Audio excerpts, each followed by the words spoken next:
1992 saw Supreme Court nominee Clarence Thomas accused by Anita Hill of jingling the change in his pocket and mentioning a hair on a Coke can. Are these uncorroborated stories true? If true, does either of these behaviors constitute sexual harassment? Never mind, the stories dominated the news for days. Clarence Thomas survived the allegations and was appointed to the court. However, Judge Moore lost his election in the face of claims he was sexually aggressive toward younger women. None of his accusers offered any proof. None of their stories could be corroborated, and the accusers had failed to seek justice for many years, for 43 years in one case. Now Judge Kavanaugh has come successfully through days of intensive Senate hearings, only to face a hurdle thrown up by a woman who claims she once dated him in high school, and he behaved in an ungentlemanly fashion toward her. This 36-year-old uncorroborated, unprovable accusation is now meant to threaten Kavanaugh's appointment to the Supreme Court.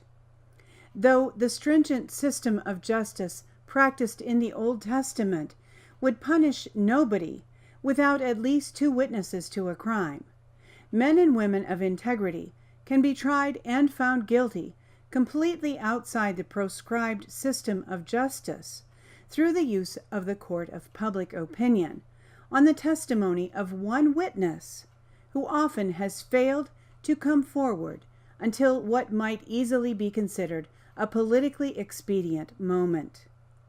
The Dems, with few to no compunctions about casting aspersions on their opponents, may very well use this strategy against political opponents in the upcoming midterm elections.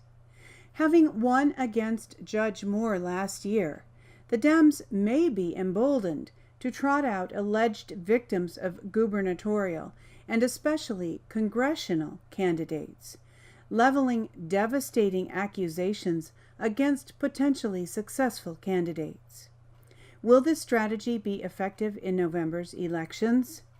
Considering the mechanics of such a strategy might give some indication. The ability of the established media to virtually manufacture public opinion is at the center of the strategy. When, for instance, Good Morning America presents a news piece on accusations leveled against Judge Kavanaugh, viewers likely don't think, so what, Kavanaugh may have flirted a bit too aggressively with a high school classmate. Rather, viewers of MSM think, Kavanaugh bombshell, because those words were what they saw plastered on the screen in second coming text. The MeToo movement may also have validated alleged victims, making it easier to create cutouts for this strategy by psychologically preparing people to accept accusations against men purported to be sexual predators. If the Dems continue to employ this strategy, will it work? Will it open a door to the election of candidates who will be likely to support a potential impeachment of President Trump? I asked a younger friend if she thought people would be intelligent enough to stop the trickery.